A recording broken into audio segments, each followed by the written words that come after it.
Dear students, आज class 9 और 10th के लिए आपको प्रीपोजिशन पढ़ाया जाएगा। जैसा कि आपने शुरू से ही प्रीपोजिशंस पढ़े हैं, लेकिन उनका ये कोई तब क्या होता है जब हम प्राइमरी क्लासेज या जो लोअर क्लासेज होती हैं उनमें केवल हमको जानकारी मिलती है, जिसे हम पढ़ लेते हैं कि the students are sitting in the class, लड़के कक्षा में बैठे हुए हैं, ठीक है। ऐसे the book is lying on the table, कहता पुस्तक मेज पर पड़ी हुई है। तो उसमें पर और इन, ठीक है, जो स्थान बताते हैं, जो उनकी पोजीशन बताते हैं, तो ऐसे शब्द क्या कहे जाते हैं, वो प्रीपोजिशन कहे जाते हैं। तो प्रीपोजिशन में मुख्यतया 3 प्रकार के होते हैं। नंबर 1 होता है सिंपल प्रीपोजिशन, नंबर 2 होता है फ्रेज प्रीपोजिशन, और नंबर 3 होता है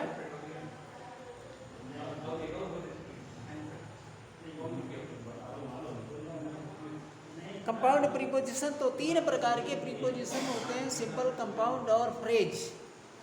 फ्रेज प्रीपोजिशन आपने बहुत सारे पढ़े हैं, तो और सिंपल प्रीपोजिशन चूँकि हमको पढ़ना है और चूँकि फ्रेज की भी आपको जानकारी होनी चाहिए, तो सबसे पहले हम फ्रेज प्रीपोजिशन पढ़ते हैं।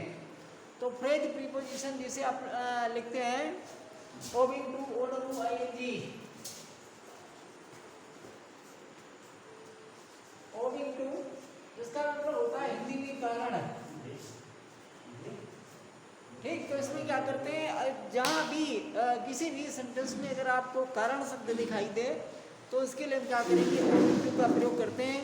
ठीक, जैसे हम क्या है, हृदय गति के कारण या बरसात होने के कारण, ठीक है, जैसे हम क्या है, बरसात होने के कारण स्कूल बंद हो गया, तो हम क्या लिखेंगे, owing to ready the school was closed। इसी प्रकार से आप किसी भी सेंटेंस में ओविंग टू का प्रयोग करेंगे, यानी कि कारण शब्द आएगा तो इसमें ओविंग टू का प्रयोग करेंगे। ऐसे बाय मीन्स आप किसे ले लें, बाय मीन्स आप मतलब होता है सहारे, बाय मीन्स आप माने सहारे। तो सहारे के लिए आप किसी भी सेंटेंस में, किसी भी हिंदी वाक्य में अगर सहारे शब्द आता है, ठीक, तो आप क्या करेंगे, इस फ्रेज प्रीपोजिशन का प्रयोग करेंगे, यानी कि बाय मीन्स आपका प्रयोग करेंगे। जैसे हम कहें, मैं रस्सी के सहारे छत पर चढ़ गया, तो यहाँ पर क्या लिखेंगे, आई क्लाइंब, लिखेंगे CLIMBD, I climb on the roof. Bye means आप लिखेंगे, bye means of word, CORD, ठीक है। तो इसमें आपने देखा जो बाय मीन्स ऑफ होता है, इसका मतलब सहारे। इसके बाद में जैसे आप लिखे ऑन अकाउंट ऑफ,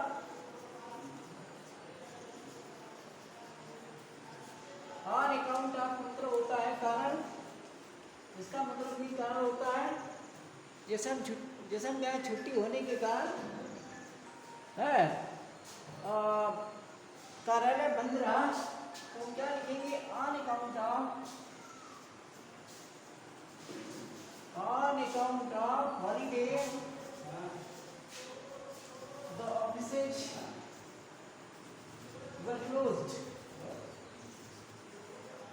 ठीक, तो इसमें लिखा कहता ऑन अकाउंट ऑफ हॉलीडे, कहता छुट्टी होने के कारण ये कार्यालय बंद रहे। तो आप जहाँ पर भी कारण शब्द आता है वहाँ पर क्या करेंगे, वहाँ पर यही ऑन अकाउंट ऑफ का प्रयोग करेंगे। जैसे वो भी होता है, बाय मीन्स होता है, बाय एंड बाय होता है।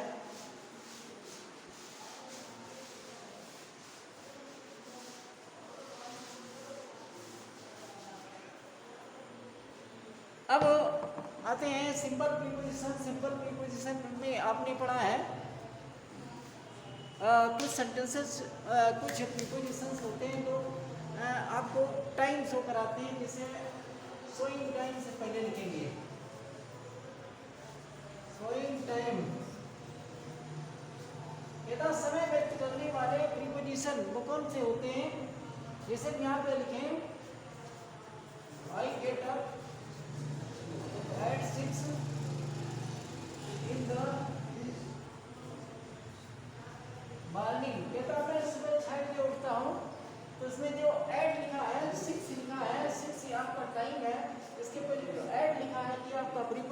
तो इसका मतलब ये हुआ अगर आपको समय बताना है तो आप क्या काहे का यूज करेंगे, ऐड का प्रयोग करेंगे, यानी कि ऐड प्रीपोजिशन का यूज करते हैं।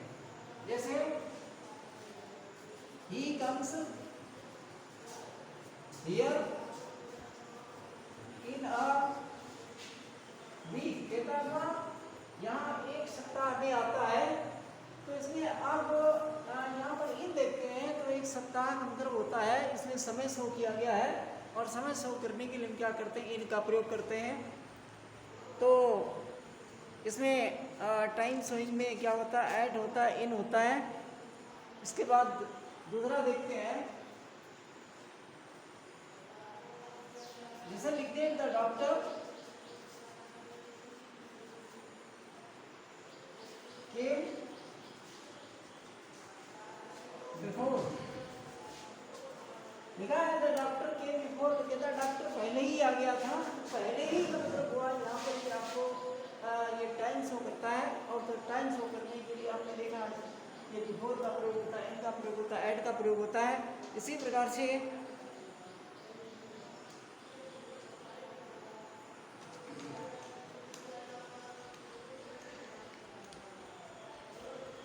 जैसे हम लिखते हैं I work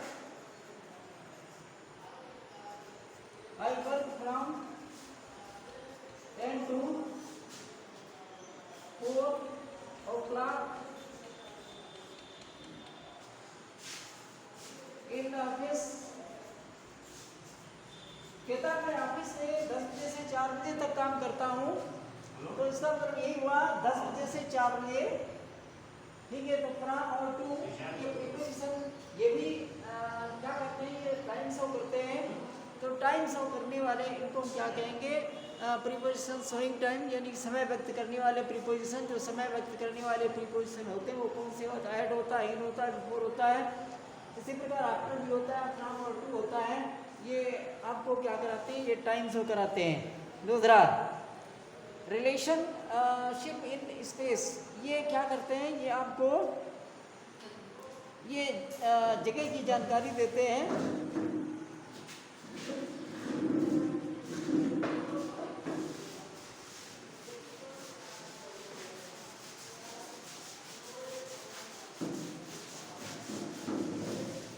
relationship in space, space तो मतलब होता है जगह, स्थान।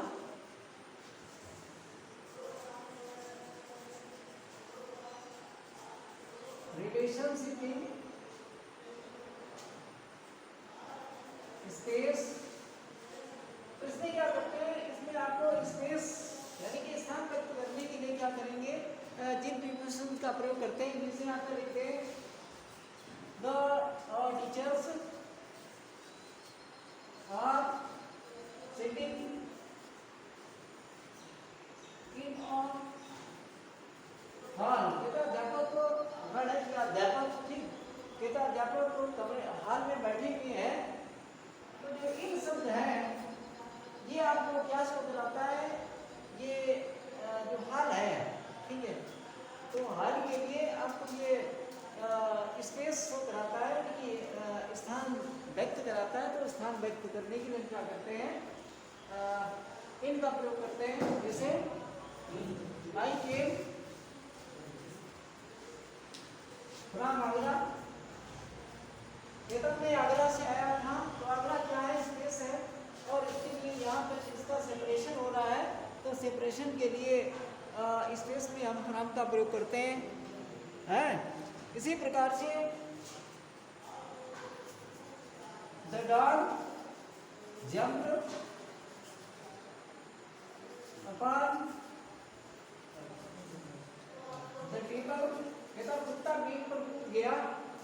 तो जब कुत्ता मेज पर कूदेगा तो ये आपको जो अपॉन शब्द है वो क्या केवल स्पेस को ही शो कराएगा, यानी कि स्थान को व्यक्त करता है। और जब ये स्थान को व्यक्त करता है तो आपका ये जो अपॉन है वो क्या है, रिलेशनशिप स्पेस, यानी कि आपको स्थान की जानकारी देता है। इसी प्रकार से the boys are flying kites on the roof. कहता है लड़के छत पर पतंगे उड़ा रहे हैं या पतंग उड़ा रहे हैं।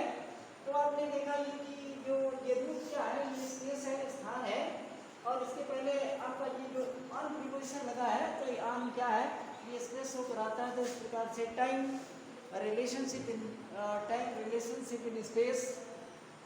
तो आप लोग अपनी इसके बाद में देखते हैं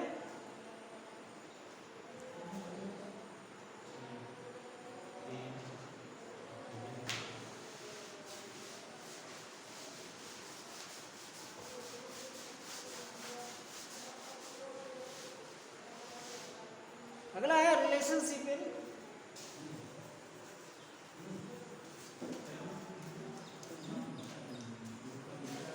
एजेंसी और इंस्ट्रूमेंटरी।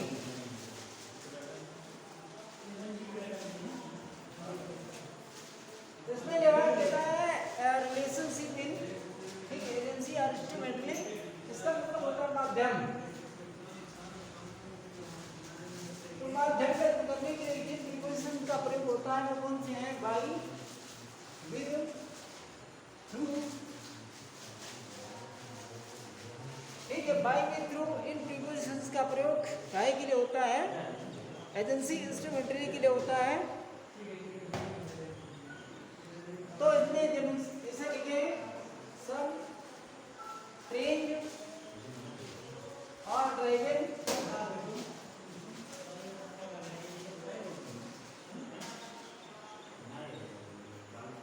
Driving by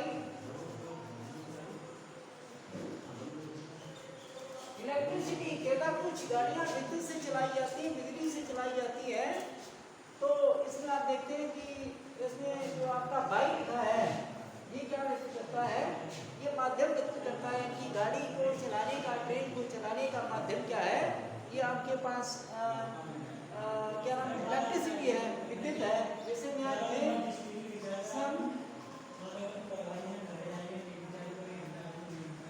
some engines are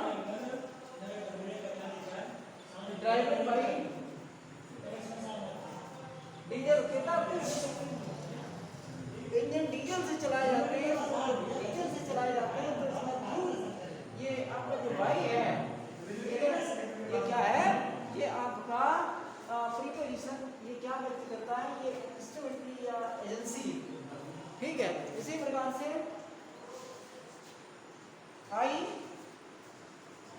fast through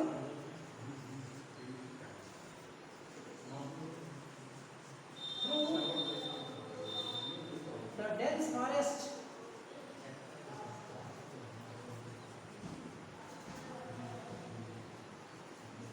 लिखा है आई, कहता आई fast through the dense forest. कहता मैं घने जंगल से गुजरा। तो इसमें जो माध्यम क्या है? आपका घना जंगल है, यानी घने जंगल से होकर के गुजरा। तो इसमें यही शो करता है, इंस्ट्रूमेंटली एजेंसी जिसको कहते हैं। और आई राइट